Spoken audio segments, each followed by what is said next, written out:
Hello guys, welcome back to this channel. In today's video, I'm going to show you how you can unlock this Glinda's bubble and address and press new wicked update.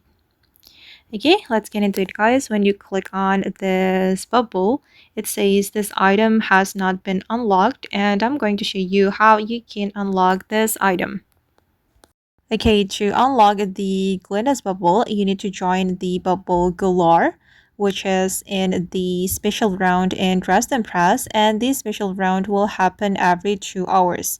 And for this special round, guys, it can be the Defying Gravity or the Bubble Galore. We need to complete a mission during the Bubble Galore. As you can see, that we need to pop 160 bubbles during this event. Okay, and here you just need to pop the bubbles. Just jump like this. Just jump into the bubbles and it will be popped out like this. And you need to join this event many times because we need to collect more than 100 bubbles.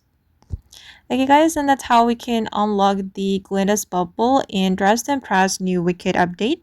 I hope this video will be useful for you. Thank you so much for watching and bye.